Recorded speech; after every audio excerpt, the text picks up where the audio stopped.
Muito bom dia, muito boa semana, comunidade cultiva. E eu vou começar esse domingo com a mesma lentidão de vocês. Pô, a gente ainda não bateu 90 espectadores ao vivo. Vamos acordar, rapaziada. Dispara o alarme de incêndio do teu prédio. Avisa para todo mundo que começou a melhor análise política da internet brasileira. Temos agora 93 espectadores ao vivo, tá pertinho da gente bater 100. Hoje a gente quer bater o recorde da audiência das lives do Cultivo. Então ajuda a gente, rapaziada. Vamos compartilhar. Espalhe a palavra do Cultivo. Espalhe a palavra do Cultivo, porque ninguém é contra a palavra do Cultivo. A nego não vai ter como ser contra igualdade social. O nego não vai ser contra a educação política, a educação formal, a melhor educação. Aí, que maravilha, já passamos dos 100. Deixa eu dar um bom dia aqui para quem já chegou cedo na live, começou a militar muito cedo. Nossa amiga Carmen Lúcia, 8h20, já estava aqui mandando mensagem. Bom dia, minha amiga Carminha Suzarte. Simone Souza, deixa eu ver quem mais. Carmenhada, nossa querida amiga. Betânia Reis, da Congelante Porto Alegre. Ademir Castellari já também mandou bom dia aqui. Rudahit no chat. Deixa eu ver quem mais está aqui. Vamos ver, vamos ver. Olha, Ana Paula. Galera, eu não peço mais dinheiro para vocês. Eu não peço. A galera reclama que a gente parecia igreja evangélica, pedindo dinheiro toda hora. Então eu não vou pedir dinheiro para vocês. Mas olha que coisa generosa. Que atitude generosa, Ana Paula. A generosidade é uma característica da esquerda. A gente quer igualdade, a gente quer que todo mundo tenha boas condições de vida. Olha, Ana Paula, aqui permitindo para a gente abrir a live com R$ 20 já de arrecadação. Bom dia, voadora no like, pessoal. Compartilha a live. Ela já deu voto. Bola cheia para a ministra Nízia Trindade, bola murcha pro ministro Barroso. Obrigado, minha amiga Ana Paula. Temos aqui uma discordância. Eu não vou dar minha bola murcha pro Barroso, não. Bom dia para todo mundo, eu não vou mais enrolar muito, não. Antes está aqui a Deise Bentin, que também já chegou colaborando. Nossa amiga Elizabeth Fernandes, muito obrigado, rapaziada. Olha, eu não vou pedir dinheiro, mas de vez em quando eu vou lembrar para vocês que esse trabalho está no ar, independentemente de patrocinador. Quem patrocina o trabalho do Instituto Cultivo é você. É por isso que o nosso único compromisso é trazer para você a verdade, é trazer para você a informação precisa, a análise mais certeira que a gente pode te apresentar. Então, quem puder colaborar com o nosso trabalho, a colaboração de vocês é muito bem-vinda. De qualquer forma, deixa teu like, compartilha a live, vamos esquentar esse domingo frio com calor humano aqui no link, aqui na live do Cultiva. Vamos nessa, rapaziada. Dito isso, vou chamar aqui na tela nosso querido Rudahit, o Papai Smurf. Muito bom dia, Rudá. Muito bom dia, Ademir Castellari. Bom dia, Cássio, Ademir. Abri o microfone, bom dia. Tô lembrando, tô aprendendo. Só faz um ano que começou, então, né? Então faz um ano. Bom dia, comunidade. Tudo bem com vocês? Tá frio aqui, rapaz, mas tá frio aqui, viu? Bastante frio. Aqui tá, vocês estão vendo um sol de inverno, né? Aqui tá mais ou menos. Sol também tem, mas frio. A noite foi fria. A molecada saiu ontem, Fernanda e Lucas saíram e voltaram para casa rapidinho porque não aguentaram o frio. Tava muito frio à noite. Rapaz, um bom jeito da gente esquentar é encher a live, rapaziada. Vamos lotar essa live de gente aqui, esquentar com o calor humano, coisa que bolsonarista não gosta, né? Coisa que a direita não gosta. A direita gosta de gente cheirosa, a gente não, a gente quer calor humano independente de qualquer coisa. Vamos lá, Rudal, quais são as boas da semana? Antes de lembrar para a comunidade, só um negócio, lembrar para a comunidade para votar bola cheia, a bola murcha da semana. Vai lá, Rudal. 149 na live. Hoje acho que a gente vai lá para cima. Deixa eu te falar, vocês não acreditam, gente. Eu acordei para variar muito cedo, acho que umas 5 da manhã. E aí eu olho meu celular e um cara mais ou menos nesse horário vem me azucrinar no Twitter. Você poderia falar por que tem possibilidade de ter uma ação direta de inconstitucionalidade sobre as escolas cívico-militares, eu falei, é só dar uma olhada na LDB e no Plano Nacional de Educação, que é a lei, né? É um plano decenal que, aliás, cá entre nós vamos renovar no ano que vem. E nós já estamos começando a esquentar os motores para ver o que a gente quer colocar no PNE. Aí o cara pega e me lasca o artigo 8º, que fala que da LDB, que fala que as escolas têm liberdade de escolha temática. Então, eu falei, falei, assim não. Você está escolhendo um artigo e não está pegando os outros. Você acha, então, que a escola pode ter educação nazista? Isso aí é viés de confirmação. O cara ficou no meu pé, bicho. Não, porque eu fui conselheiro de educação, grande nhaca, né? Se ele quiser, eu vou falar o nome de um monte de conselheiro de extrema direita e direita, né? Bom, mas de qualquer maneira, tal, aí chegou uma hora, eu falei, chega. Falei, você não está querendo discutir. Você perguntou, eu falei, você está contestando, então você já tem posição, bloqueei. Logo cedo, cara, os caras não tem mais nem dó da gente. Que isso? A direita acorda cedo, a esquerda não, né, Rudá? Olha aí, já estamos aqui na live há 10 minutos e ainda não chegamos aos 200. Estamos com 160. Nesse Rudá, momento. Só para te dizer que eu assisti o filme que você falou lá, o Retorno da Lenda. Ah, sim. E aí? Eu assisti. Bom, eu não vou dar o spoiler, mas é maravilhoso quem é o cara, né? Maravilhoso. É legal história, demais, cara. Bom e demais, é legal a ficção. É legal a ficção, porque você muda a realidade e dá uma história, às vezes, mais legal do que a Sim, uma baita história, né? O cara contou uma baita história. Coisa tal, muito bacana, né? Muito bacana. E hoje eu comecei a ver, eu acordei cedo, estava na cama, estava frio, comecei a ver aquele Sangue Negro, que é sobre um cara do petróleo lá, tal. Bem legalzinho também, bem legal. Opa, bom, o Cássio deu uma no fígado, subiu. De 160 para 172. Vamos melhorar, pessoal. Vamos melhorar. Vamos chegar logo aos 200. Vamos lá. Bom, eu fiz um PowerPoint resumindo aquilo que eu acho que é mais importante da semana, né? De novo, é sempre uma visão muito pessoal, né? Aliás, gente, é Cultiva em Revista ou Revista da Cultiva, hein? Cultiva em Revista. Então tá bom, porque eu já estou ficando com uma crise de identidade. Eu sempre vou escrever. Mas é o seguinte, o que eu senti na semana de mais importante é que o entorno ao lulismo, portanto eu não estou falando exatamente do bolsonarismo, mas também mas o entorno, ele se articulou. Ou seja, na medida que o Lula, ou o governo Lula, vai mostrando uma certa energia, me dá a impressão que o entorno tentou amarrar, assim, sabe, dar o abraço de jiboia, assim. Eu tenho a impressão que ele foi se fechando, né? Então, vamos para o primeiro slide. Ele é curto, esses slides. A primeira foi a história da Escola Cívico-Militar. Como vocês estão percebendo, a educação continua sendo um dos temas divisor de água ideológica e política no Brasil, de projeto de país, né?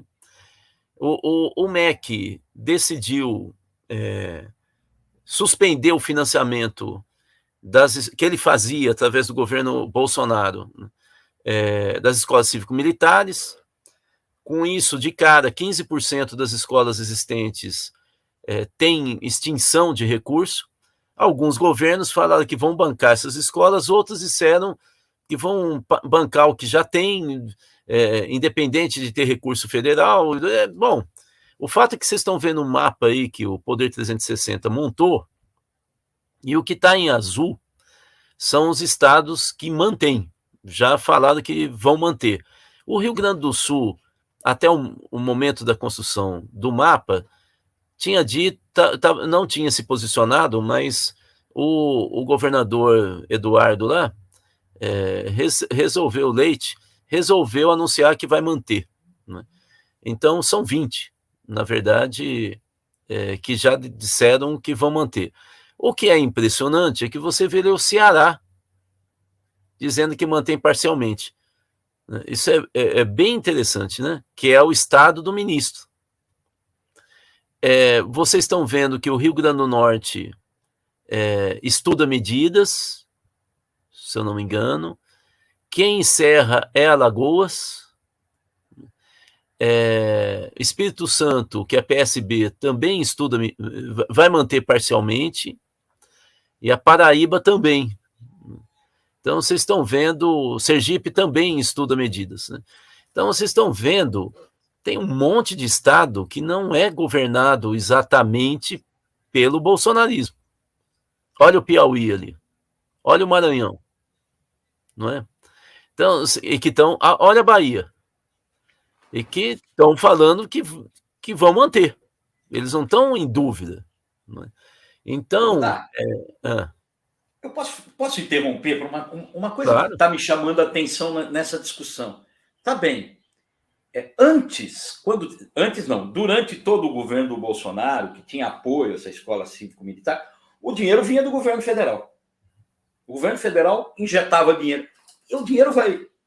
Esses estados vão usar recurso próprio para manter as escolas cívico-militares? São Paulo tem condições. Piauí eu acho que não tem. De qualquer maneira, a Carmen Lúcia pergunta se já existia e implementaram. Então, deixa eu falar, já existe, as escolas cívico-militares existem desde a década de 90. E entra nesse século que nós estamos, aumentando e indo para governos de esquerda, então, ou de centro-esquerda. Então, começou em Goiás e Mato Grosso do Sul. E aí foi se expandindo. A Bahia tem 140 escolas, se não me engano. O Maranhão tem 40 escolas. O Flávio Dino baixou um decreto autorizando. A Bahia também. Ceará também. Então, assim, o que eu gostaria de dizer é que há um cerco de um projeto progressista na educação que vem de um lado de intenções mercadológicas, mas de outro tem essa concessão. E eu queria dizer para vocês, eu não sei se vocês viram, mas vale a pena vocês acessarem um vídeo gravado pela corrente que faz parte o Genuíno, Rui Falcão, que é Manifesto Petista, está no YouTube, em que o Walter Pomar, em que eles discutem a última reunião do Diretório Nacional e a sua resolução. Olha, vale a pena para vocês verem como é que está a situação. O Walter Pomar diz que metade do diretório vota para não criar problema nenhum para o governo Lula e a aliança mais à direita. Então, por exemplo, a decisão sobre se fazer um seminário, uma conferência nacional do PT para discutir a questão militar e discutir a tutela militar, não foi aprovada no Diretório Nacional. É engraçado porque nessa live que vocês podem acessar, o Rui Falcão dá uma risadinha e fala assim, o Walter Pomar não falou para vocês que eu passei, ele é o presidente da Comissão Permanente de Constituição e Justiça da Câmara, um seminário, que era para ter sido realizado dia 5, e o presidente da Câmara deu uma adiada, ou pediu para adiar. Mas o fato é que o Rui Falcão deu uma cotovelada. O PT pode ter rateado, mas eu lá na Câmara não deixei passar, não. Há uma situação muito constrangedora para petistas de esquerda, né? Com essa história do Mauro Cid lá ter ido fardado. Não? Um cara que é preso, acusado de diversos crimes, com provas, e fardado com autorização militar, né? E o Múcio, ainda, o ministro Múcio, fala, não, ele tem que ir mesmo, porque afinal ele faz parte da corporação, isso faz parte de todo o processo de blá, blá, blá, etiqueta. O problema é que isso é uma afronta. Isso é uma afronta. Ou seja, inclusive o Maurinho tinha que se tocar, né, bicho? Ele coloca o exército numa situação delicada, não é? Os caras têm que ter... Esses bolsonaristas têm dificuldade, né, para se ver num coletivo, né? Ele não tem essa coisa magnânima, né, de pensar nos outros, ele só pensa em si, né? Ele foi lá para afrontar tudo, o Congresso, a CPI, tudo, né?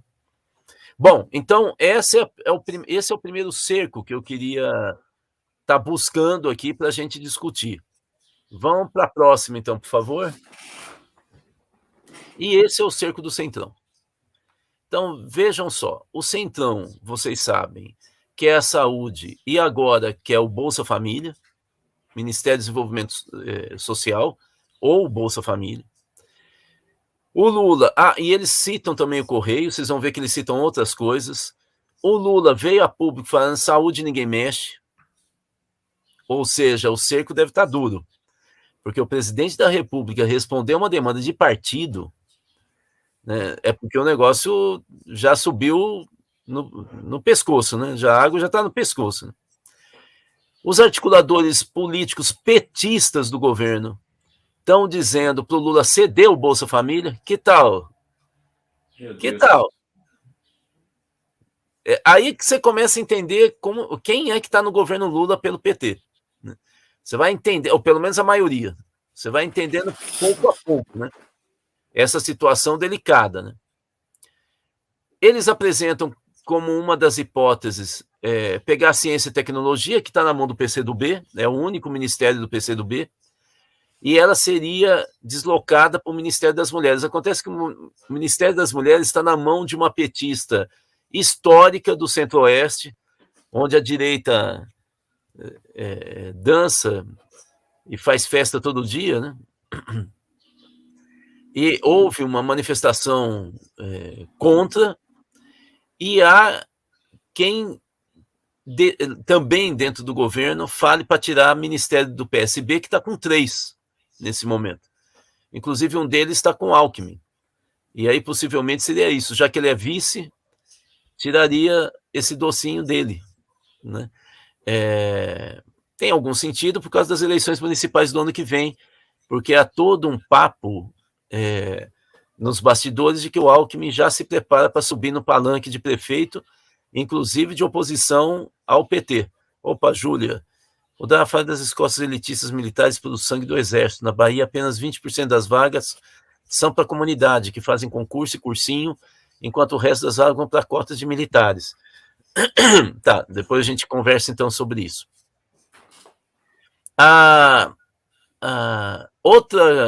Outro cargo é a presidência da Caixa Econômica Federal, que pela primeira vez na história da Caixa, ela é presidida por uma mulher, a Rita Serrano. Acontece que os funcionários da Caixa já estão fazendo campanha Fica Rita.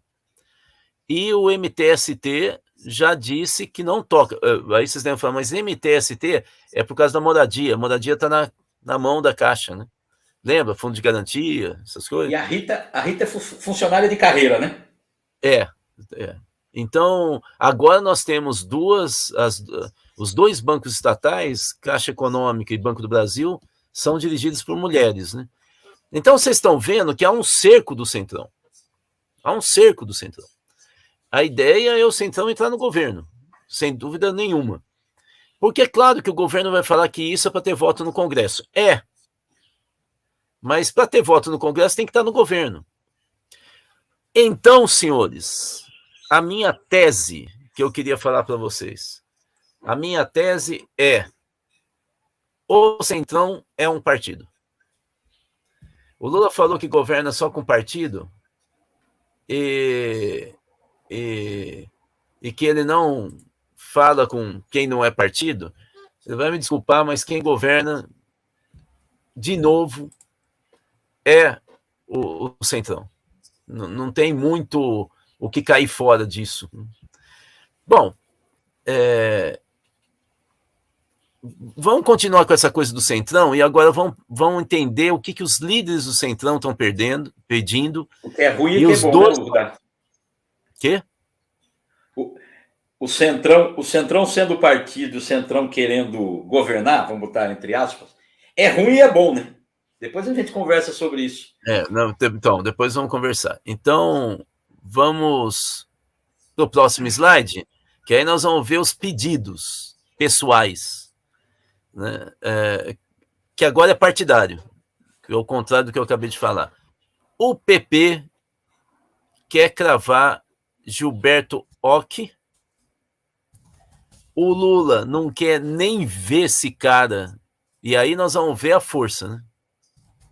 O Lula veio publicamente falar que ele não quer esse Gilberto nem a pau, porque ele foi delatado por um doleiro em 2017 e dizendo que ele recolhia propina para o partido do Arthur Lira.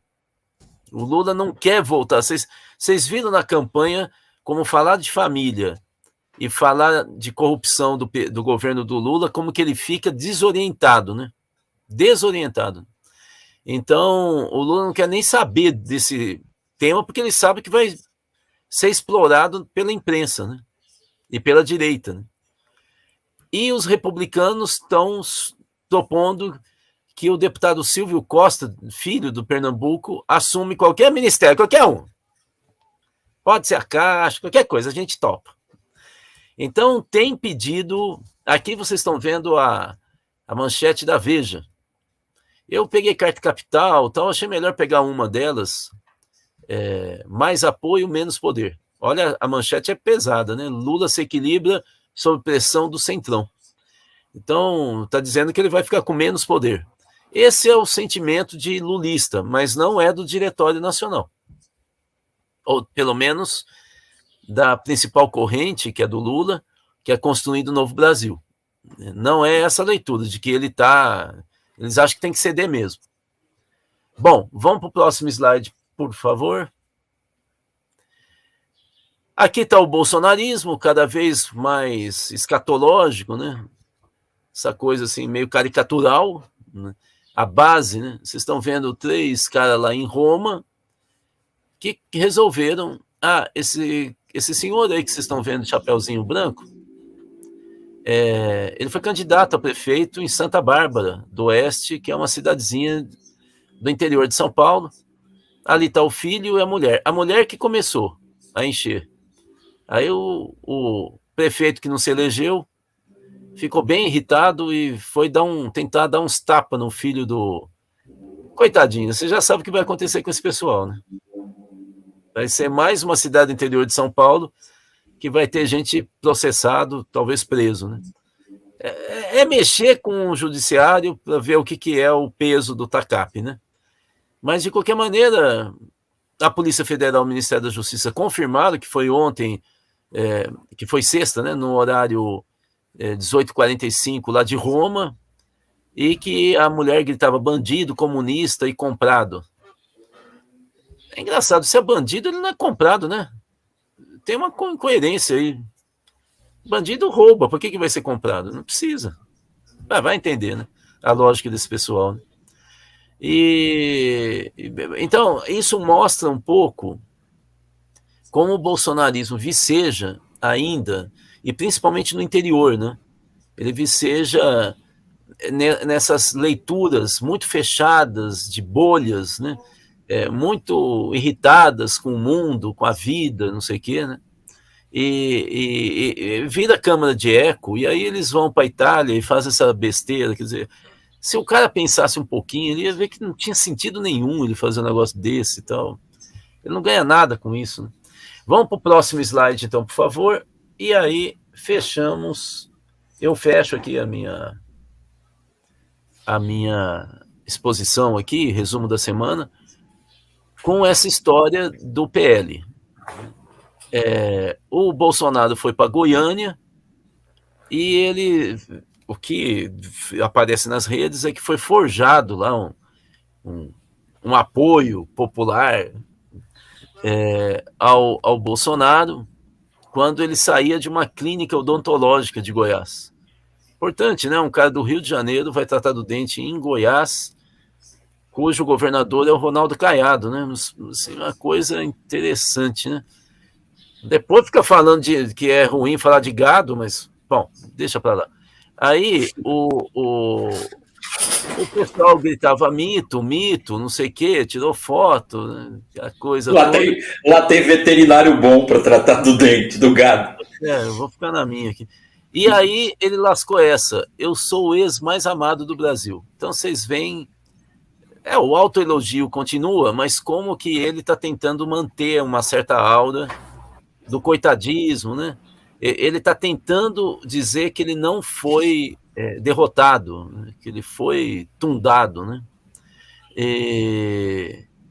Acontece que a história no PL é bem complicada, por isso essa foto de ilustração. Parece que tem uma revolta muito grande da bancada do PL. Os bolsonaristas estão ameaçando cair fora, os não bolsonaristas também estão ameaçando cair fora. O problema é que ambas as partes estão querendo ver uma solução jurídica, porque senão eles perdem o mandato, né? Vai para o partido, né? E se eles saírem do PL, desculpa, Rudai, se os sair do PL. Eles querem sair do PL. Eles saem sem nenhum dinheiro do fundo partidário, eles vão sair com uma mão na frente e outra atrás. Mesmo que acharem uma solução, eles teriam que dividir o fundo partidário. Parece que essa é a leitura de vários juristas, né? Eles podem sair na janela de 2026, né?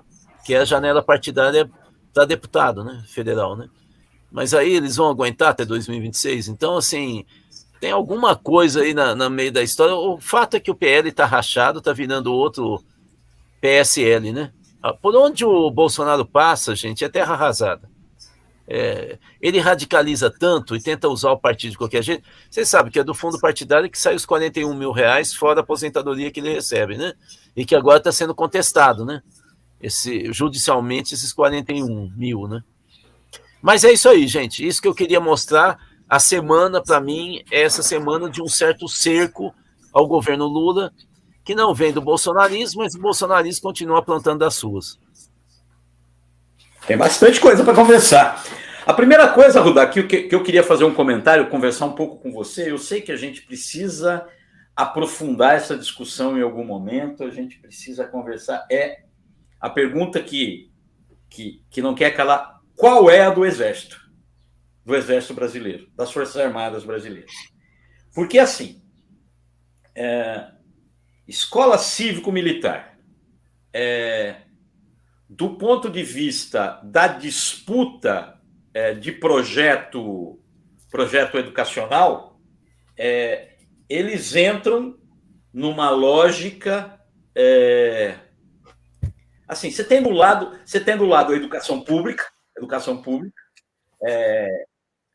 com as leis, com a LDB, enfim. Você tem do outro lado as fundações que brigam e que estão ali brigando para emplacar a sua visão de educação, e nessa cuia, no meio disso, entram as escolas cívico-militares, que não são poucas, já existem há um bom tempo, mas elas ganharam como diz a molecada, ganharam um plus a mais durante o governo Bolsonaro, e que agora o governo Lula tenta dar uma asfixiada, mas o pessoal dos estados parece que não querem comprar essa briga. Agora, eu queria entender se você tem uma opinião formada do que o Exército quer, o que as Forças Armadas querem com isso. Disputar visão de educação? É isso? Não. Quem está disputando visão de educação são algumas ONGs e os empresários. Tá. Eles estão disputando. E os empresários estão ganhando a parada porque eles conseguiram encostar em quase todos os governos estaduais, né, e vários municipais. Eles não jogam assim, ingenuamente. Agora, o que os militares têm? O que eles querem? Boquinha. Eles querem boquinha, gente. Os militares e os evangélicos, vocês viram, os evangélicos indicaram nomes para o ministério e viu que eles não têm projeto para a educação. O que é que esse pessoal quer? Os evangélicos de direita, extrema-direita, e os militares. Eles querem profissionalizar militante. É isso. Os evangélicos estão jogando pesado nas eleições de conselheiro tutelar e os militares a boquinha das escolas cívico-militares. Ou seja, eles estão profissionalizando o militante. A esquerda sempre falou isso. Militante tem que ser profissionalizado, tem que ganhar para fazer política. Porque o cara não pode ficar trabalhando e militando. Ele tem que ganhar, é isso que é quadro, partido de quadro. E o Olavo de Carvalho, embora não gostasse de militar, ele trouxe a concepção da esquerda via a leitura que ele fazia do Gramsci para dentro da extrema-direita. A extrema-direita age com grande parte das reflexões de disputa hegemônica pela cultura do Gramsci. A extrema-direita pegou o Gramsci, do Gramsci disso, que foi um dirigente do Partido Comunista Italiano, na década de 20 e 30, e do século passado, e está trazendo para a extrema-direita. Então, os caras agora estão pensando em profissionalizar a extrema-direita. É militante mesmo. Eles não têm projeto nenhum, nem para conselho tutelar, nem para educação. O negócio deles é outro, gente. Poder. Eles estão pegando dinheiro público. Bom, então fica mais dramática a situação ainda, porque se tem essa clareza de que a entrada deles da educação é basicamente para ter militante político, militante para não disputar a eleição, mas disputar a sociedade, enfim, é mais dramático ainda, é extremamente perigoso e, de alguma forma, isso tem que ser contido, porque, assim, daqui a pouco nós vamos estar com... desculpa o trocadilho, nós vamos estar com um exército de militantes de extrema-direita e essa gente, inclusive, armada, né? Gente armada, porque a gente milita... Deixa eu escolinha do professor Raimundo aqui. A Paola publicou agora há pouco, porque ela publicou duas coisas seguidas, foi a penúltima, aos 10h37. Ela pega e publica, são os aparelhos ideológicos que Gramsci falava. Bom, vamos por parte. O termo aparelho ideológico de Estado, Paola, é do Louis Althusser. É um francês que veio depois do Gramsci. O Gramsci falava assim, mas o Gramsci falava do conceito de Estado ampliado. O que é que o Gramsci queria dizer com isso? Ele dizia assim, olha, nas sociedades modernas, não dá para você pensar o avanço político, inclusive da esquerda, através da força. Porque nos países mais desenvolvidos, ele falava da Itália, ao contrário da Rússia, você tem uma sociedade civil muito organizada, e empresarial também, que não está só na empresa, ela está na sociedade. Você tem jornais, você tem escolas, você tem centros de pesquisa, você tem todo um campo de indústria cultural, de produção cultural. Então ele falava igrejas, né, que tem um papel preponderante, principalmente na Itália dele, né? Então ele fala, nesse caso, nós temos que nos preocupar em outro tipo de confronto e conflito, de crescimento do papel da esquerda, paulatinamente, se enraizando na sociedade civil através da educação, da cultura e do jornalismo, ele dizia, né? Portanto, ele dizia que era uma ocupação cultural de espaço muito importante para poder assumir e dialogar com as mentes, mas também com os corações. O Gramsci vai tão além que ele propõe, ele faz no cárcere, hein, gente? Ele está no cárcere, está preso. Ele faz uma distinção, se eu não me engano, de 7 correntes internas da Igreja Católica Italiana. E ele consegue localizar uma dessas 7 correntes, que é uma corrente que luta pela justiça social. E ele fala, nós temos que nos aliar com eles, os comunistas. Talvez ele tenha sido o primeiro comunista de peso nesse período, né, da Terceira Internacional, que vai falar claramente... Aliás, o Gramsci e o Trotsky são os primeiros comunistas a falar, oi, esse negócio do fascismo, do nazismo não é brincadeira não, gente, esse negócio é popular. Porque o Togliatti, que é um outro dirigente comunista da época, que briga quase sempre com o Gramsci, demorou para entender que era um movimento popular. Ele achava que era um movimento elitista, né? E o Gramsci falou, não é elitista não, popular. Porque o Gramsci está com essa leitura, ele era formado em letras, né, gente? Então, no cárcere, desculpa eu vou fechar o parênteses da escolinha do professor Raimundo aqui, mas no cárcere, para vocês terem uma ideia, ele pede, eu não sei se é para a irmã dele ou para a cunhada, eu não lembro muito bem, ele pede para um parente, eu lembro que era uma mulher,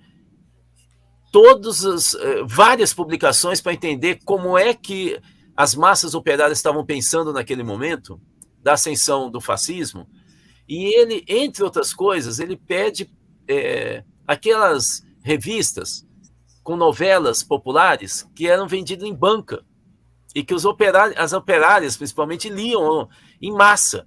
E ele pede um catatal dessas novelas para ele ler e tentar... Vocês entenderam qual é o pensamento dele? Ele vai dizer que o pensamento popular ele tem diversas influências. E ele queria ler essas diversas influências para tentar chegar perto de como... É isso que ele está propondo, Paola. É muito importante o que ele falava, e é muito importante a gente saber que a extrema-direita, principalmente o olavista, ela abraçou o Gramsci. Fala mal dele, mas usa. Fechou parênteses. Então eu vou pegar daqui, porque tem uma pergunta provocadora do Fábio Hiromi Lara Murai, que vale a pena a gente ler e responder. Rudá, mas os milicos não são de direita, por que não privatizam as escolas cívico-militar? É boquinha para todos, né, bicho?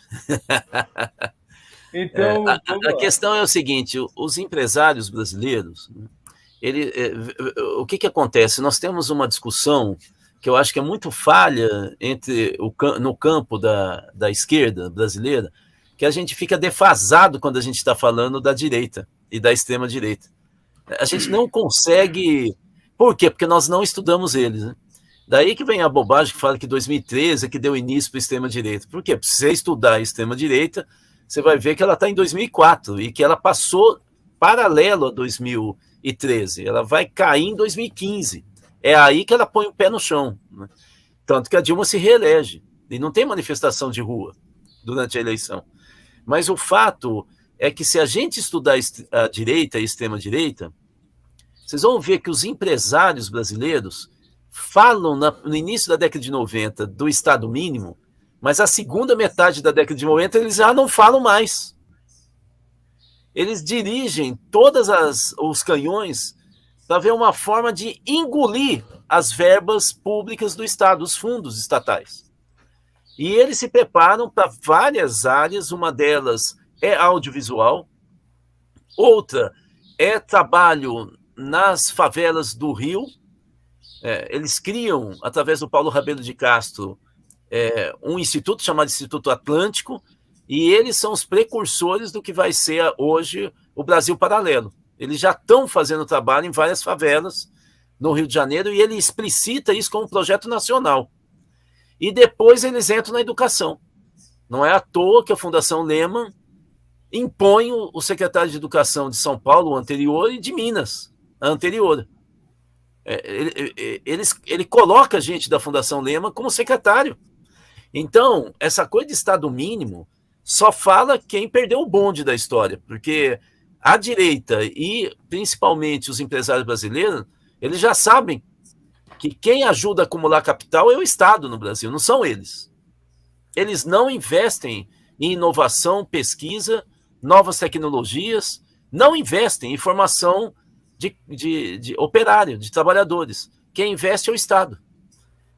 Então, eles querem... Vocês estão vendo aí, ó. O Arthur Lira está querendo ministério para quê? Para pegar fundo público, gente. E o Arthur Lira é um cara que é financiado, ou tem uma proximidade enorme com a Fiesp. Então, embora seja de Alagoas. Só gente bacana. Rudá, deixa eu aproveitar, Ademir Rudá, deixa eu aproveitar para agradecer. Eu lembro que eu não peço mais dinheiro para vocês, mas eu quero agradecer muito a quem colaborou com o nosso trabalho. Ana Paula foi a primeira. Bom dia, voadora no like, galera. Compartilha a live, voto bola cheia. Ministra Anísia Trindade, bola murcha. Ministro Barroso, Deise Bentim também colabora com a gente. Elizabeth Fernandes manda um bom dia para a comunidade cultiva. Iraci Ribeiro, Iraci Rubim, muito obrigado, minha amiga, desculpe errar teu nome. Ronald Juvenir Mendes, olha que bacana o nome dele, muito legal. Júlia Lisboa, Rudá, fale, vamos aproveitar, o Rudá prometeu que ia falar. Rudá, fale das escolas elitistas militares puro sangue do Exército, na Bahia. Então, peraí, vamos lá. Olha, nós temos 3 tipos de escola. Na verdade, eu vou falar em 2, porque eu vi o Daniel Cara trabalhando com 2, eu não quero fazer confusão, nem criar polêmica com quem eu gosto. Então, eu estava falando 3, vou explicar por que eu estava falando 3, mas o Daniel Cara dividiu em 2 tipos de escola militar. A escola militar, de fato, e a escola cívico-militar. É bom que a gente divida. A Júlia perguntou da primeira. Escola militar é escola para carreira. Vocês vão falar, mas pega os meninos. Não importa. É escola para formar quadro. É uma escola da instituição. Vocês devem ter visto, tempos atrás, as tais universidades corporativas, né? Que você pegava as grandes empresas, principalmente multinacionais, ela criava uma universidade dela. Bom, uma universidade corporativa, se ela não é uma universidade aberta, ela é para quê? Para formar quadro. Tá certo? E ela pode ter, inclusive, ensino fundamental, ensino médio. Qual que é a ideia? É formar quadro. Você forma no ensino médio, quando o cara se forma, ela já entra na universidade corporativa e vai para a empresa. É a visão empresarial. Os militares fazem a mesma coisa. As escolas militares são escolas da corporação, corporativas. E a intenção é disseminar os valores, a hierarquia, a lógica, para formar quadros para o Exército. Tá certo? Evidentemente que elas têm que se enquadrar numa concepção nacional de educação. Mas elas têm uma certa maleabilidade e liberdade. Por quê? Porque quando você vai formar para o Exército, você está formando para a guerra. E quando você forma para a guerra, você tem que ter hierarquia e ordem unida. Portanto, a concepção, vamos dizer assim, pedagógica ou educacional das escolas militares são de adestramento, de instrução. Veja, eu não estou aqui entrando no mérito do ponto de vista educacional. Não estou realmente fazendo crítica. Eu posso entrar, se isso é humano. Mas eu compreendo que para a lógica de uma escola militar, dos militares, né, do Exército, tem sentido você ter uma concepção educacional instrucional e não educativa. Porque você tem que criar uma cultura da hierarquia e da ordem unida. Você já imaginou um general falar, vamos atacar tal lugar? E o cara fala, não vou não. Isso aí não, vamos fazer uma assembleia. Você perde a guerra. Acho que é por lá. Não é aqui não, é por lá. Vamos pelo flanco. Não dá. Eu já expliquei em outra live, eu acho que de sexta, que inclusive a esquerda pensa assim. O único cara no Brasil que criou uma organização paramilitar que não pensava assim foi a LN com oh meu Deus, agora deu um branco. Como é que chamava aquele cara do baiano, super bacana, o grande dirigente da LN? O Marighella. O Marighella, ele tinha uma concepção meio anarquista. O pessoal mais velho do Partidão queria matar o Marighella, porque assim, gostava muito dele. Ele foi até o final no Partidão, né? E aí, quando ele cria a LN com outros dirigentes, ele diz o seguinte: os núcleos foquistas da LN têm que ter liberdade e autonomia de decisão, porque eles estão embaixo de uma ditadura. Mas a concepção militar tradicional não é essa. Não é essa. É de ordem unida.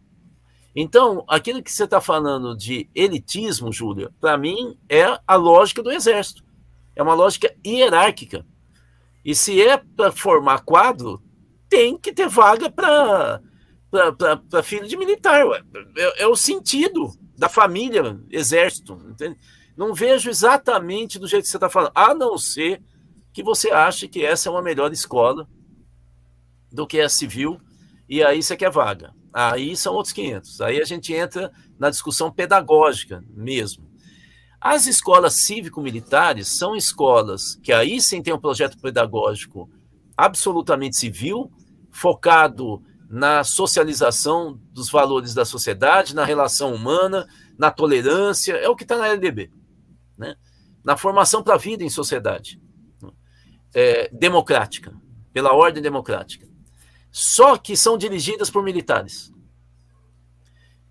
Na maioria das escolas cívico-militares, você tem um diretor pedagógico, que continua sendo cargo de carreira, eles queriam, em alguns lugares, abocanhar esse cargo, e o gestor administrativo, que é um militar aposentado, que ganha em média R$9 mil, o dobro do que se ganha numa escola civil. Esse dinheiro vinha do MEC, não só. Antes do Bolsonaro, já vinha dos governos estaduais. Na verdade, são poucas escolas, né? No país inteiro, hoje, são 600. Pode subir um pouquinho de novo para 800, mas vai ficar nisso. É muito pouco, muito pouco. No Brasil todo, escola municipal, federal, estaduais, tal. Então, assim, e a maioria da população brasileira é contra. 75% dos brasileiros é contra. Acha muito melhor a escola civil e não a cívico-militar. Eu digo para vocês que com uma ação direta de inconstitucionalidade a gente derruba isso. O problema é que o governo não quer atrito, né? E a segunda questão é que como a gente tem a renovação do Plano Nacional de Educação. Gente, Plano Nacional de Educação é lei, tá bom? Ele tem sinal de plano, mas ele é uma lei. E é uma lei que tem vigência a cada 10 anos, é uma lei decenal. A atual lei, ela vence no ano que vem. Então, ano que vem é o momento que a gente pode criar uma lei que acaba com a escola cívico-militar, a gente falar, é inconstitucional, não pode ter. E aí acabou. Pode ter escola militar, mas não escola civil militarizada. Muito bem, então deixa eu terminar de agradecer a quem pingou aqui pra gente, sem pedido, hein, galera? Quero reforçar que a gente não pede mais dinheiro aqui na live do Cultiva, depende de você, se você achar que vale, a gente agradece muito. A Gisele Câmara achou que vale, mandou R$5 pra gente, muito obrigado. Hermano Portes, obrigado. Olha a Sandra Caibara, como sempre. Tião Roqueiro, Aldemir, saudações tricolores. Ó, sacanagem. É só isso que eu queria falar. Sandra Caibara, curtindo, compartilhando e pingando. Faltam mais de 100 likes. Dedo no joinha, rapaziada. Dedo no joinha é de graça, hein? Tião Roqueiro, voto falsificado. Rudá, como desmascarar uma direita? As Forças Armadas que pregam Estado mínimo, mas fazem de tudo por uma boquinha estatal. Vou terminar de ler todas. O da Sandra Caibara, bola cheia. Nízia, bola murcha. Eduardo Leite. Cleverton Costa Silva, bola cheia. Camilo, bola murcha, milicada. Gisele Câmara, Rudá, como a extrema-direita se sustenta ao longo prazo? Usa múltiplas táticas de adesão ideológica popular, mas oferece resultados econômicos e sociais negativos.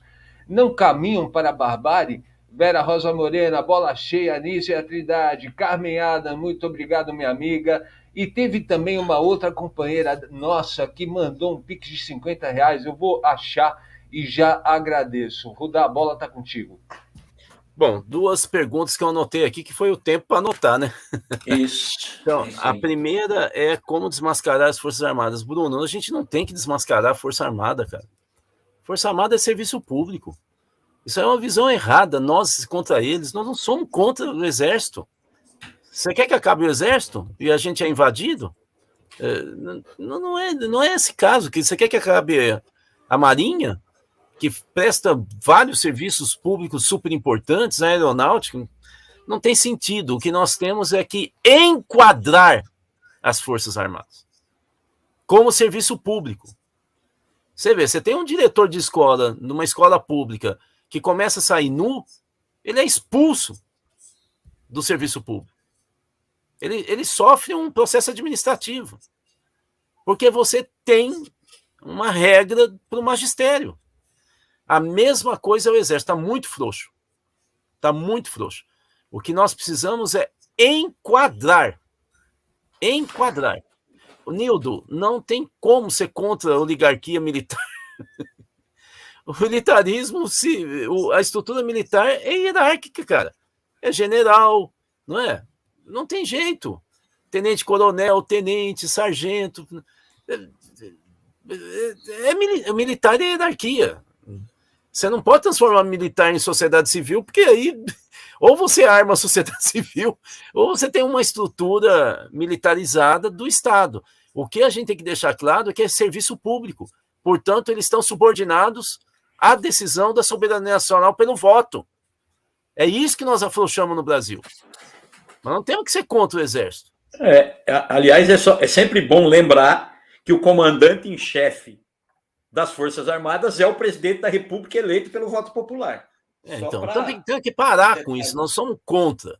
E nem vamos desmascarar. A segunda pergunta é: como se sustenta a extrema-direita? A extrema-direita, de novo, eu acho que a gente está indo para o caminho errado. Ela não se sustenta por política econômica, nem por política social. Ela se alimenta do ressentimento e do ódio.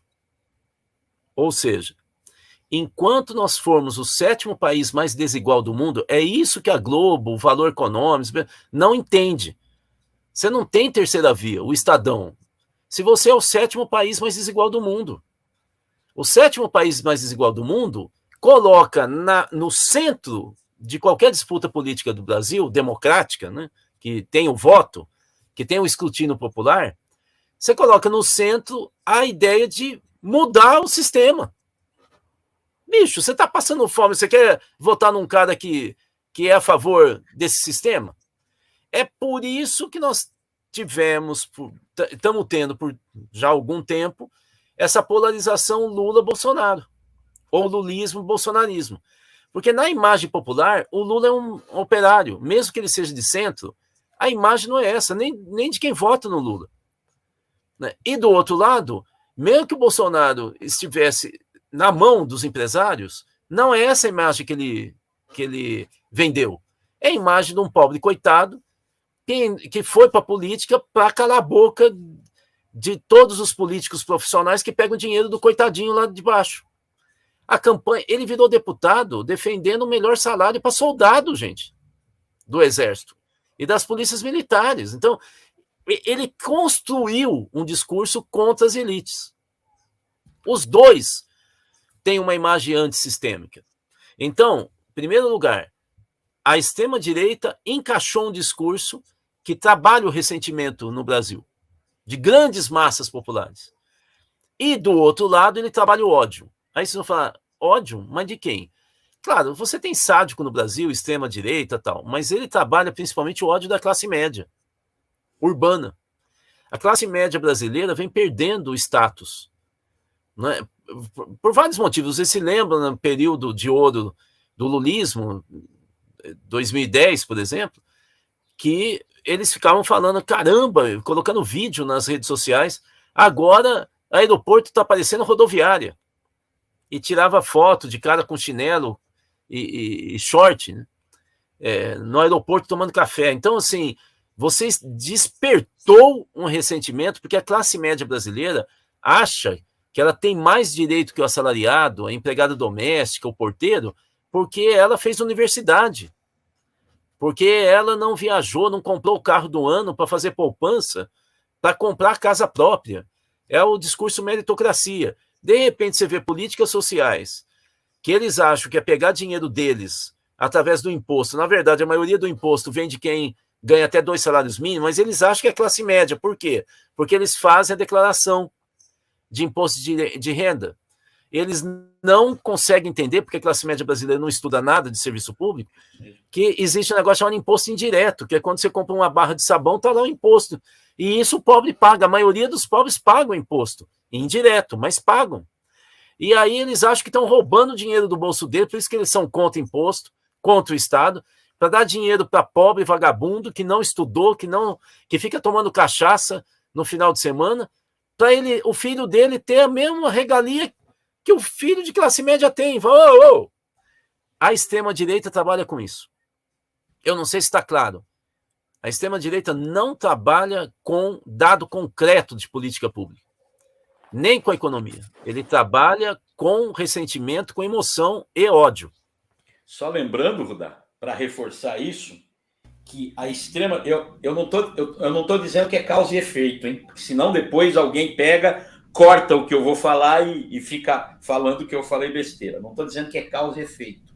O que eu estou dizendo é, lembrando que a extrema-direita chega ao poder aqui no Brasil, chega ao poder não, ao governo aqui no Brasil, depois de 4 eleições ganhas pela esquerda, pela centro-esquerda. 2 Lula, 2 Dilma. É causa e efeito? Não, não é causa e efeito. O discurso de ressentimento, o discurso que estava por detrás do aeroporto que virou rodoviária, da empregada doméstica que pode ir para a Disneylândia, enfim, esse discurso de ressentimento pegou na classe média e numa parte da população brasileira que construiu. Vem, claro, tem toda uma construção, tem uma construção histórica, mas eu estou dizendo da eleição, do momento eleitoral em específico, que o Bolsonaro e o bolsonarismo fazem uso disso e conseguem emplacar o discurso do ódio, o discurso do ressentimento. Não, inclusive, eles vão trabalhar o ano que vem, veja como o petismo está querendo destruir o exército. Eles vão falar isso, gente. Vejam como que é isso, é aquilo, entendeu? Vejam que eles prometeram acabar com a fome e não acabou. Né? Eles vão fazer um discurso trabalhando de novo o ressentimento e o ódio. Eles podem ter certeza, eles querem construir uma sociedade ideologicamente apartada. Né? O Zema arriscou, ele não tem um marqueteiro muito bom, né? Mas o Zema arriscou falando que o Sul e o Sudeste carregam o Brasil nas costas, né? Só para lembrar, né? Nesse momento já tem uma palavra de ordem, né? O faz o L não pegou, que eles começaram a brincar, faz o L e tal, a extrema-direita usar isso, eles estão usando o ódio do bem. Para cada vez que você confronta alguma coisa, eles falam, isso é o ódio do bem. Então, esse discurso de eles vão trabalhar com força na próxima eleição. Vão trabalhar. Só uma coisinha, Cássio, antes de passar para você, o Fábio Murai fala que no Japão não tem empregado doméstico. Não é só no Japão, não. Você não encontra na Europa, e você não encontra nos Estados Unidos, no Canadá, então... isso não até encontra, né, Rudá? Brasileira. Mas é um preço que, assim, é só para milionário. Não, milionário sempre vai ter escravo com eles, né? Agora, eu estou falando que não é como aqui no Brasil, não é? Aliás, nós temos que acabar com isso mesmo. É a pior coisa essa nojeira de empregado doméstico dormir na casa do patrão. Quer dizer, isso aí é semi-escravidão, gente. Né? E tem que falar, dona tal, eu tô indo para sair com as amigas e ainda tem que ouvir, volta cedo, hein? Que a hora que você entra, acorda a criança. Não tem cabimento uma coisa dessa, isso é resquício da escravidão. Mas vamos lá. Rudá, antes de eu ler quem pingou e agradecer quem mandou aqui pra gente aquele ingresso generoso, olha que divertido, Bruno SPL. Vamos pingar aí, minha gente, tira o escorpião do bolso. Muito improvável, né? O Bruno SPL. Mas... Olha aí, Bruno. Se convertendo? Bruno se convertendo? Mas, pô, puxa a fila, meu velho, puxa a fila, vamos lá. Iraci Rubim, muito obrigado. Deixa eu ver. Flávia Não, deixa eu falar uma coisa para quem está pela primeira vez aqui. A gente sempre trata bem todo mundo que está aqui, não é? Porque vamos imaginar que não é o caso, que isso aqui é a casa da Cultiva. Não é, né? Se a gente está abrindo, é a casa de todo mundo que entra. Mas vamos imaginar que nós aqui abrimos, vá. A gente trata mal quem vem para casa da gente? Tudo bem, se o cara fica pisando no pé, cuspindo no carpete e tal, a gente vai falar, cara, bicho, né? Mas a gente trata bem. Nós não somos a favor de você não ficar xingando. Claro, se o cara passa do limite, a gente bloqueia ou suspende, sei lá, tem esses links que eu não entendo, né? É só para você saber. A Daniele postou agora, Cássio. Agora é com você. Vamos lá. Vamos lá. Então eu vou ler. Não, eu vou ter que ler em ordem. Lá de trás, né? Vamos lá, Flávia Lima, obrigada. Gabriel de Souza Coelho, muito obrigado pela generosidade, rapaziada. Sandra Fernandes mandou um recado muito legal. Vamos pingar, galera. Cássio não pede mais dinheiro. Eu não peço dinheiro mesmo, viu? E como eu não peço dinheiro, eu não vou contar para vocês que faltam R$112 para a gente bater uma meta hipotética que a gente não tem de R$ 300 para pagar. Aquela meta que quando chega a gente dobra a meta, é isso? Não, mas não vou dobrar. Meta que não existe. A meta que não existe. Então, assim, como não existe a meta, não se sintam obrigados a pingar R$ 122 para a gente. Eu só estou comentando. Mas a Sandra Fernandes deixa o recado. Muito obrigado, minha amiga. Márcia S. Lima Barreto, Rudá, pelo que eu li, não vai mudar muita coisa no novo ensino. Que decepção desse Camilo Santana.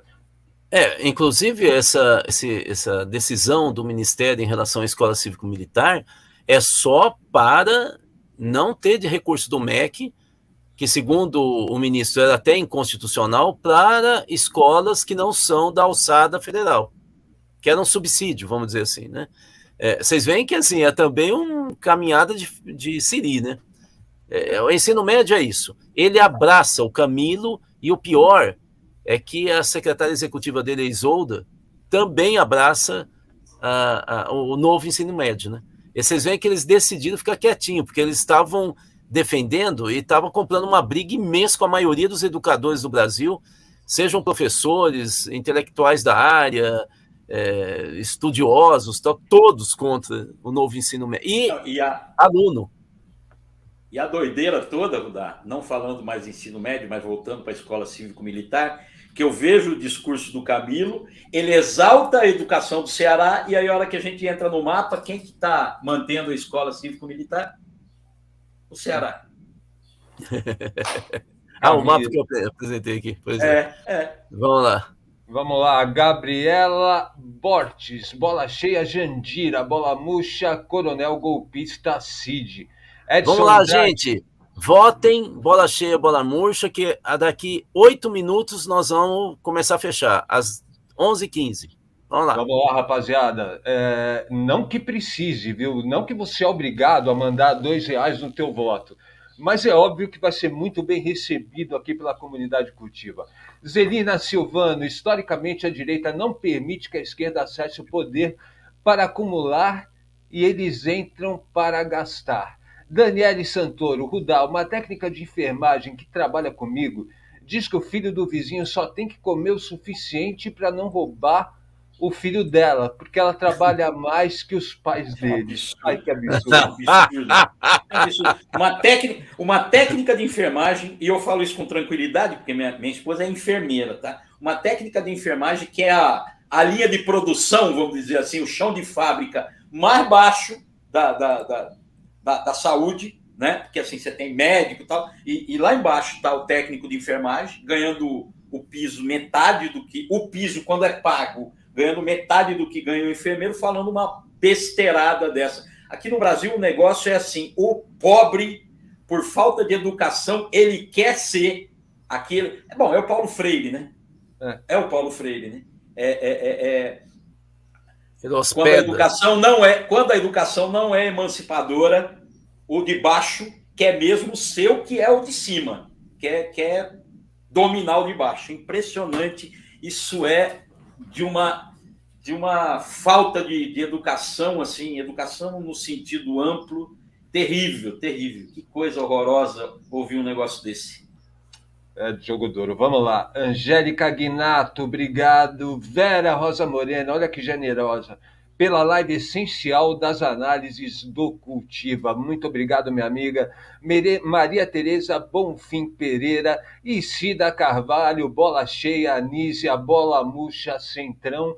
Muito obrigado. Só aparecem para mim as mensagens destacadas de quem mandou superchat. Então, eu peço desculpas a quem eu não li ou não agradeci, mas realmente são essas as mensagens que foram separadas. Eu vou aproveitar... Mas tem um monte aqui, ó. Você lembra que eu ia falando? Então, mas eu já li todas. Mas a Daniela. Ela falou da técnica. É dela. Eu li a Daniela. Então, deixa eu aproveitar e essa do Brunão, você falou? Falei, que fazer com figuras como Kim Catacocão, Opa, peraí, essa aqui eu não li. Então tem uma da Daniela, eu li a da Daniela, eu não li a do Tião. Sacanagem. Não, o Tião me sacaneou com o tricolor, não lê a dele não, pula, passa. Não. Nem me fala em tricolor, porque hoje tem Fla-Flu, hein? veja só, o que acontece, gente? Eu vou mostrar para vocês, se eu achar fácil, isso aqui, ó. Isso aqui é uma publicação da PUC de Minas Gerais. Democracia em Crise. É da PUC de Minas. Então, se você escrever para a editora da PUC de Minas ou entrar no site deles, é de 2017. Tem um texto que eu vou mostrar para vocês aqui, o sumário. Olha só, deixa eu ver se dá para ver? Conexões. Dá para ver aqui, ó? Vamos lá. Conexões ultraliberais nas... Conexões ultraliberais nas Américas. O think tank norte-americano Atlas Network e suas vinculações com organizações latino-americanas. É uma pesquisa da Kátia Baggio. Vale a pena acessar essa publicação. Ela rastreia através do Banco Central que da onde veio dinheiro para organizações estudantis ultraliberais de direita e encontra o MBL. O MBL recebe dinheiro do Atlas Network, milhares de dólares, a partir de 2014 ou 15. E várias organizações estudantis ultraliberais. Essas organizações estudantis ultraliberais foram animadas, pagos, inclusive, pelos empresários, em especial o Instituto Liberal, os institutos liberais do país,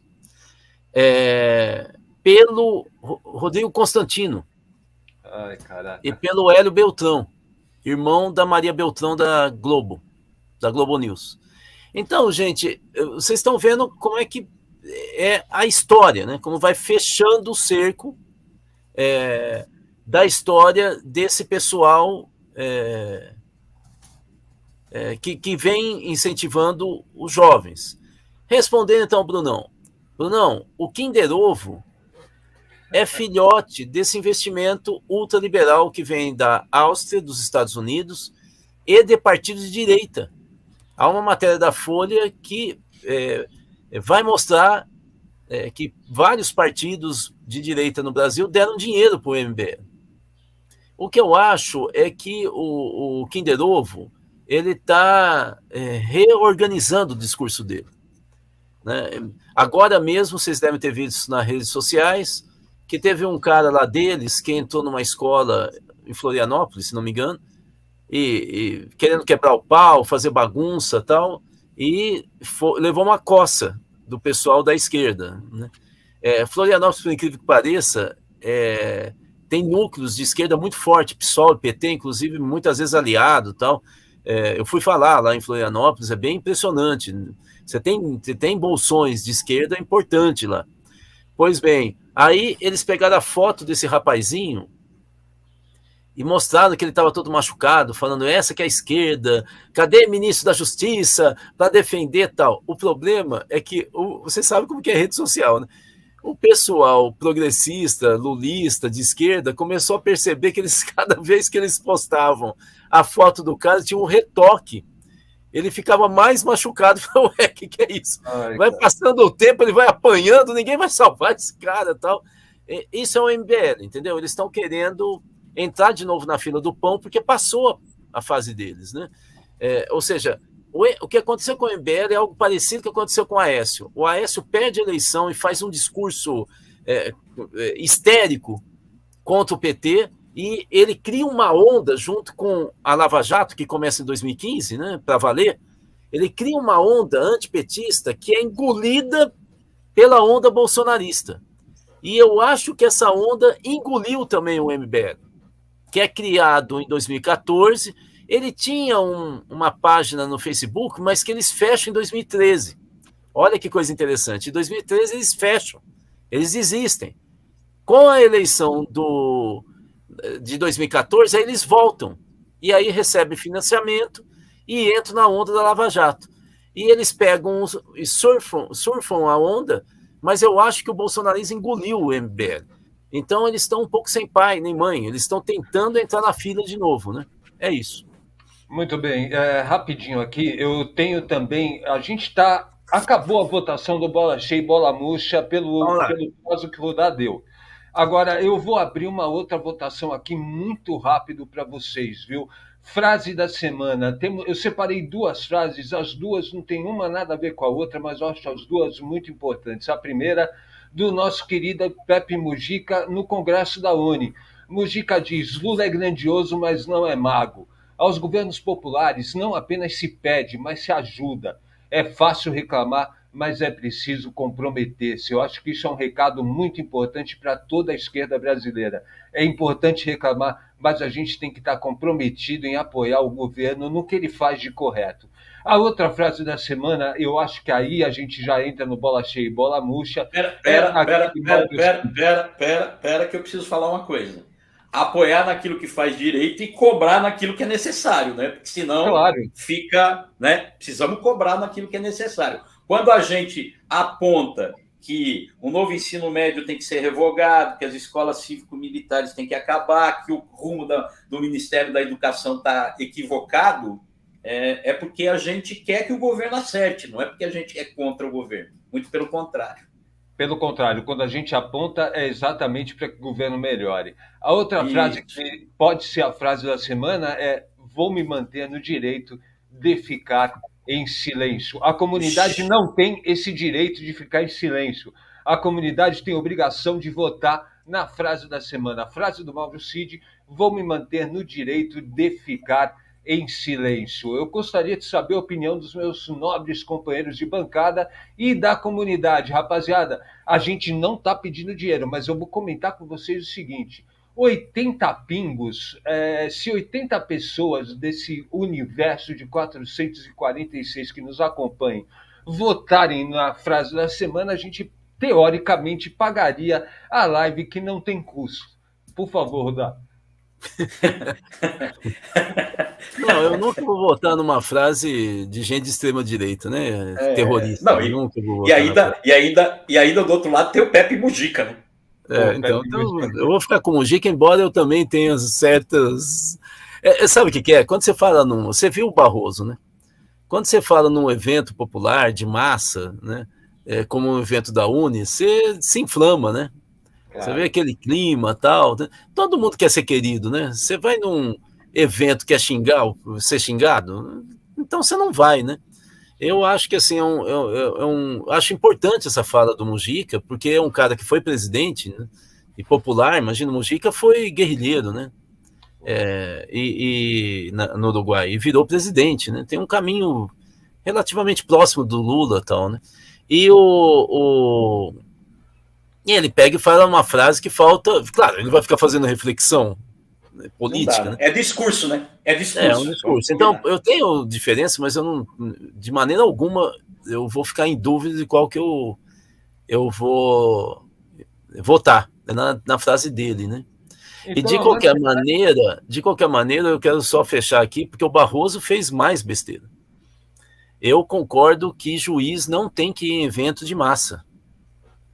Né? O papel do juiz é dar a sua opinião nos autos de um processo. A hora que você começa a ter juiz que quer aplauso popular, ele vota para ter aplauso. E aí, se você tem um movimento de massa gritando qualquer coisa e mata, ele vai ser a favor da pena de morte. Então, assim, eu acho que o Barroso errou feio. A justiça brasileira erra, né, Rudá? Porque isso começou, se a gente lembra, essa história da TV Justiça transmitindo, da TV lá transmitindo ao vivo essas coisas, começa lá atrás, na história do Mensalão, com o Joaquim Barbosa. As sessões eram transmitidas ao vivo, e esses caras começaram a votar conforme a população entendia que tinha que ser votado. Um equívoco. Juiz não está aí para votar conforme a opinião popular. Juiz está para fazer justiça. Então, e no Brasil, nós não temos juízes que são eleitos. Então, assim, por que você quer o abraço do povo? Né? Se a nossa concepção de judiciário é outra. Não é? Pois é. São pessoas com um perfil, um currículo de dignidade, libado, com alta capacidade técnica na área do direito, da compreensão da Constituição e dos direitos brasileiros. Né? Então, né? E é um cara independente que não pode ficar vinculado a governos, aos outros poderes, e, portanto, não são eleitos. Aliás, esse é um debate forte nos Estados Unidos. Nos Estados Unidos, a maioria das cortes também são constituídas por juízes que não são eleitos, são juízes de carreira, e eles odeiam os juízes eleitos, que quase sempre são de estaduais, né? Eles odeiam, fala que isso lá é populacho, tal, que eles não têm rigor nenhum, tal. As cortes superiores dos Estados Unidos, isso é um debate antigo, assim. Então, eu acho que ele errou, só que aí ele erra e é vaiado, e ele tenta, ele é muito vaidoso, né? Ele tenta, então, recuperar o carinho. E aí, assim, ele não tinha nada que falar do bolsonarismo. A não ser que ele fosse de uma vez por todas, aí ele abrisse um debate no Brasil. Ele falasse, nós temos que considerar o bolsonarismo um tipo de fascismo, e o fascismo é algo que é antiético e é um projeto contra a humanidade. Bom, aí mudou de... Agora, se ele fala bolsonarismo como campanha do Bolsonaro, aí está errado. Ele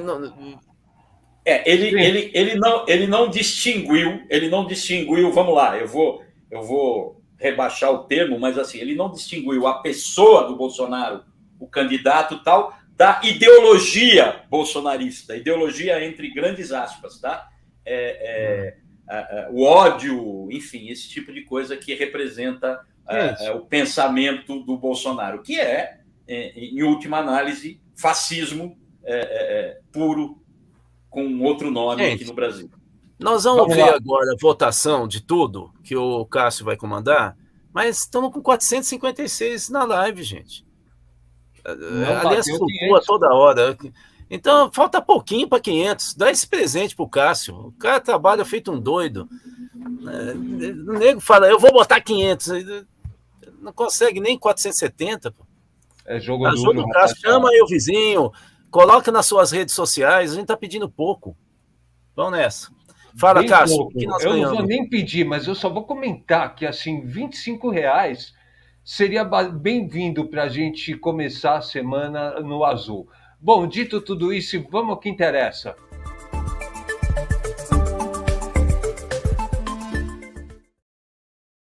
Frase da semana ganhou por unanimidade: Lula é grandioso, mas não é mago. Aos governos populares não apenas se pede, mas se ajuda. É fácil reclamar, mas é preciso comprometer-se. Rapaziada, a gente tem que se comprometer, não só com o governo Lula, mas com a oportunidade, né, da esquerda retomar as rédeas do poder aqui no Brasil, ainda que seja de uma forma meio canhestra, né, Rudá?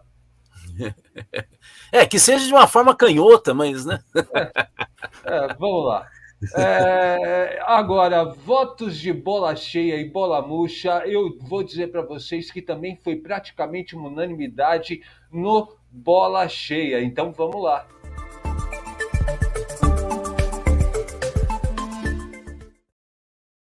Quem ganhou a bola cheia foi a ministra Nízia Trindade, que foi muito homenageada pelo presidente Lula ao dizer que ela não é ministra do Brasil, ela é ministra do presidente. Então ela foi bancada de uma maneira muito forte, né, muito firme no cargo pelo presidente Lula. A tua opinião, Rudá, a tua, Ademir?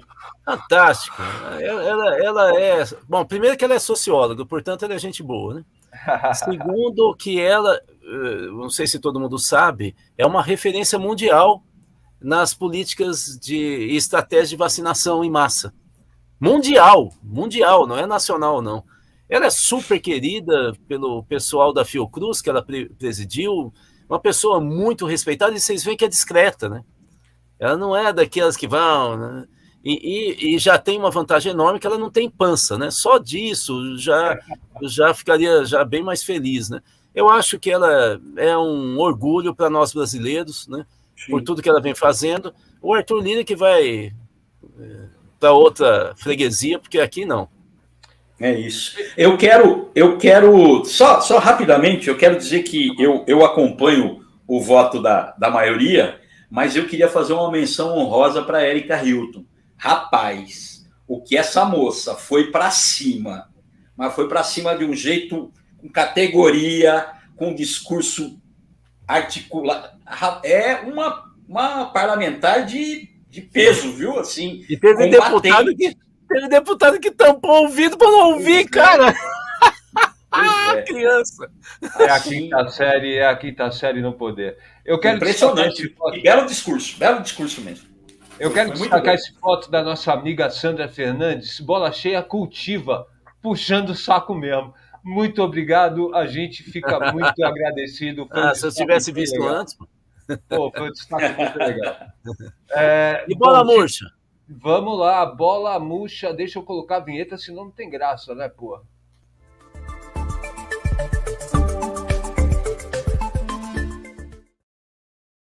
A murcha foi acirrada a disputa, mas o Camilo ganhou de novo. Porra, o Camilo ganhou de novo. Oi. Vai continuar ganhando. Vai continuar ganhando. Camilo ganhou de novo. Daqui a pouco nós vamos dar o prêmio. O cara que foi votado, a gente dá o prêmio Camilo. Nós vamos ser considerados. Né? Não é mais o Bola Murcha, é o Camilo Santana da semana. A gente pode mudar. O Camilo Santana da semana. Prêmio Camilo Santana da semana. A gente pode fazer isso. Então. Eu tenho aqui bastante colaborações que não foram pedidas, mas a gente tem que agradecer. E aí eu aproveito para lembrar que a gente não precisa de R$14 também para uma meta imaginária que a gente tem aqui de R$300 para começar bem a semana, mas eu quero agradecer a todo mundo que pingou antes do nosso Por Comuna da Dica Cultural. Maria Cristina Leal, muito obrigado, minha amiga. Rosângela Lago, Maria Tereza Bonfim Pereira, como sempre na colaboração. A Cida Silva mandou uma colaboração que foi um voto, foi contabilizado. Cris Vilaça, muito obrigado, minha amiga. Cris, não é que a gente só lê superchat, é que para mim só aparece quando é a mensagem destacada por um superchat ou um super sticker. Luiz Henrique Primo, muito obrigado. Olha o Olavo Fonseca Júnior. Tá difícil, mas é possível. É isso aí, rapaziada. Muito obrigado. O Thiago Ágio Zanaroli já havia destacado aqui também a Érica Hilton e comentou desse Abílio Brunini, deputado federal da quinta série lá do Mato Grosso, que vive aprontando lá na CPI. Vamos lá, rapaziada. Queria saber qual faculdade de arquitetura essa criatura fez, porque ele diz que é arquiteto, né? Pô, tá mal nossas faculdades de arquitetura, hein? Pelo amor de Deus. Só constrói palhaçada. Tá na hora, então, da gente apresentar a dica cultural, o quadro cultural do nosso querido Por Comuna. Eu acho que vale, comunidade, eu acho que vale R$14. Eu só estou comentando. Não estou pedindo nada, não estou exigindo, não tem nada de achacamento, não. É só um comentário. Eu acho que vale. O que você acha, meu amigo Por Comuna? O quadro é teu. Bora, vale a pena. Vale a pena. Vamos lá.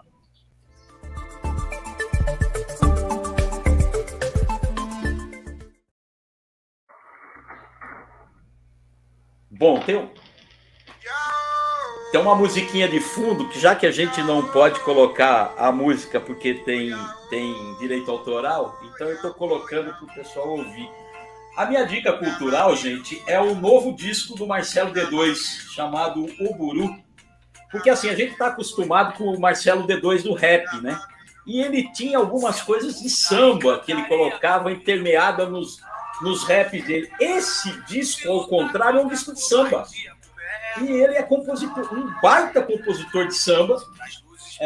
Iboru quer dizer, é uma saudação do candomblé e fé, eu não entendo muito disso, mas é uma saudação. E essa tira a música.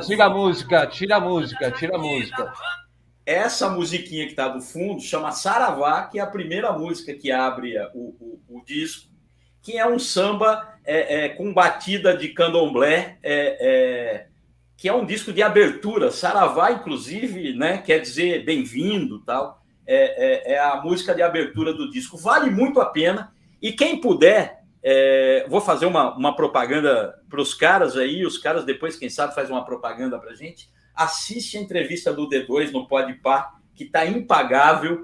Ele conta da época que eles foram presos lá por conta de da maconha, da militância da época do Planet Hemp, e ele fala desse disco, ele fala do pai, ele fala da mãe, que estão presentes no disco, inclusive, tem uma gravação da mãe que já é falecida no disco e tal. Então vale muito a pena, tem Zeca Pagodinho, enfim, tem uma galera toda aí nesse disco, é um disco de samba, que tem alguma coisa de rap, ao contrário do que ele fazia, que era de rap, que tem samba. Vale muito a pena, o disco chama Iboru ou Iboro, eu não sei pronunciar, deve ser Iboro, vale muito a pena, tem no YouTube, só dá uma procuradinha, pena que a gente não pode botar, tem no YouTube para ouvir, vale bastante a pena, eu estou ouvindo e até agora não encontrei uma música que não vale a pena. É isso. Marcelo D2, o novo disco. Gente, tem uma pessoa aqui que falou que isso não é samba, é ponto. Não, esse é ponto, isso. Então, isso é ponto, é abertura, inclusive chama Saravá a música, é ponto, Saravá quer dizer bem-vindo, e o disco todo tem essa pegada de ponto, de samba, de candomblé, mas é um disco de samba. Isso sim, é um ponto mesmo. Saravá é um ponto mesmo. E o samba tem muito ponto. Você pega o Zeca Pagodinho, tem muito ponto ali, enfim. Os bons sambistas brasileiros têm muito ponto de candomblé, de umbanda, enfim, nas suas composições. É o que a nossa amiga Roberta Martorelli fala, quem criou o samba também frequenta os locais onde se toca ponto. No final não é frequenta, né? Na maioria das vezes foi criado nesse espaço. Exatamente. Aprendeu tudo nesse espaço. Rudá, meu amigo, suas considerações finais. Meu Deus, olha o Bruno. Que isso, rapaz? Não é possível, não. Bota isso aí pra gente ver. Não é possível, não. O Bruno visitou muito as lives do Cultiva. Olha como o Cultiva é um centro de educação. O Bruno aprendeu, rapaz. A gente está aqui para isso. É por isso que a gente quer os bolsonaristas aqui com a gente. A gente acredita que o ser humano pode melhorar, rapaziada. Então venha. Seja bem-vindo, novo Bruno. Seja bem-vindo. Então, gente, vamos comemorar, portanto, essa nova civilidade que o Brasil vem adotando. Bebam bastante vinho. Hoje é dia de vinho, gente, que é sangue de Cristo. Eu te confesso que eu vou tomar umas 2 cervejas cervejinha. Pelo meu Flamengo, para que o Flamengo cervejinha. Bata o Fluminense com carinho, porque futebol do Rio de Janeiro... Eu vou te falar, eu não consigo mais assistir jogo do Corinthians, bicho. Ganhar do América de Minas no pênalti realmente não é... Mas não é... Tem cabimento. Eu não curto esse negócio de futebol, não. Eu não curto esse negócio de futebol. Eu vou falar um negócio, viu? É por isso que eu falei que é ano sabático como torcedor. Fica só pro ano que vem. Rapaziada, que maravilha, que alegria começar a semana com essas 2 figuras incríveis. Eu vou baixar isso aí do D2. Achei muito legal. Gostei da. Não, muito legal mesmo. É uma roda mesmo. Legal. É muito legal. E só para dizer para vocês, o D2 ontem, não foi ontem, né? Gravado no Podpah, ele lançou os produtos dele à base de cânhamo, também conhecido como maconha. Opa. Não, é uma... Ô, Cássio, você que entende isso, é uns óleozinhos, é a própria maconha, mas sem o THC, que é para... é óleo medicinal? Para tratamento. É o CBD. CBD, isso. E ele está investindo nisso. Pra caraca, né? É muito caro, mas isso é uma coisa importante que a gente tem que falar aqui, porque é uma coisa importante mesmo para o Brasil. O governo já estuda a regularização da plantação do cânhamo, que é diferente da maconha. O cânhamo tem uma quantidade grande de CBD, tem uma quantidade muito pequena de THC. O cânhamo não dá barato. O cânhamo é muito bom para a indústria. O cânhamo você faz fibra, você pode fazer até tijolo de cânhamo. Blusa, tal. O THC, ele vem da cannabis sativa, é outro tipo de maconha. Tem 2 tipos de planta de maconha. O THC vem da cannabis sativa, que não tem quase nada de CBD. Para a indústria farmacêutica, o THC e o CBD são importantes. Para a indústria têxtil, o CBD é muito importante. E o Brasil tem um potencial de ser um produtor de cannabis ou de cânhamo gigantesco, principalmente no Nordeste e no Centro-Oeste. Então, se a bancada da agricultura for esperta, vai apoiar a regulação do plantio de CBD e de maconha. É isso aí. É isso aí. É isso aí. Interessante. E depois eu vou procurar uma matéria que eu vi também hoje, rapidamente, não deu tempo de gravar, interessantíssimos de sacola, sabe sacola de supermercado? Parece plástico, feito de mandioca, gente. Você joga na água, ela dissolve. Maravilhoso isso, maravilhoso. Olha o potencial que isso tem aqui no Brasil. Cânhamo, CBD, mandioca, enfim, tudo para... E já é plantado, já é cultivado no Brasil. Bom, enfim, vamos nós, né? Senhoras e senhores. Cânhamo faz roupa também, a Roberta Martorelli comenta, e o professor Aloysio Finassi Porto diz que o CBD é o grande lance, é uma indústria bilionária que o fanatismo religioso brasileiro vai impedir que a gente explore com todo o potencial que a gente tem. É esse óleo que também se usa para ajudar na respiração? Rudá, ele é usado para epilepsia, para Parkinson, para esclerose múltipla. É para sistema nervoso, Alzheimer também. Enxaqueca, é para enxaqueca. Isso, é que eu já tinha ouvido falar, mas eu não me lembrava muito bem por quê. Então tá bom. Rudá, o D2 cita um vídeo que tem no YouTube de uma criança, tá sendo filmada, a criança tem uma convulsão. O pai pega, dá 2 gotas no dedo, passa na boca dele e corta a convulsão na hora. Olha. Posso dar um testemunho? Eu tenho esclerose múltipla. A esclerose múltipla, ela tensiona o músculo da perna, que eu não consigo andar, porque o músculo da perna fica tensionado. Quando chegou o meu óleo de CBD, eu apliquei, eu tenho que tomar 10 gotas, eu tenho que tomar muito. Eu levantei andando, eu levantei do sofá para ir no banheiro na hora? E saí andando na hora. E a minha mulher ainda tomou um susto, ainda virou e falou: caramba, você saiu andando. Eu levantei, coisa que eu não consigo fazer sem efeito, eu levantei e consegui dobrar a perna e sair andando para o banheiro. Então, cara, é uma revolução que a gente tem que lutar contra o dogma religioso para poder fazer avançar essa pauta aqui no Brasil. Isso aí. Não só vai ajudar muita gente, como vai ajudar a economia brasileira de uma maneira incrível, rapaziada. Pode acreditar nisso. É o remédio do futuro. Muito bacana. Senhores.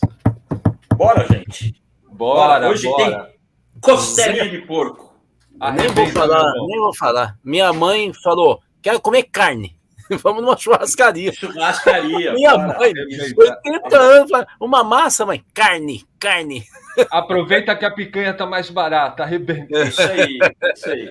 Tchau, rapaziada. Boa semana. Gente, boa semana para todo mundo. Valeu. E, para lembrar que passe a semana com o Cultiva. Amanhã a gente tem Boteco Cultiva, 8 horas da noite. Toda noite a gente está junto contigo a partir das 8 horas. E todo domingo, 10 da manhã, temos esse encontro aqui com vocês. Grande beijo para todo mundo. Boa semana. Fiquem bem. Boa semana. Até mais, gente.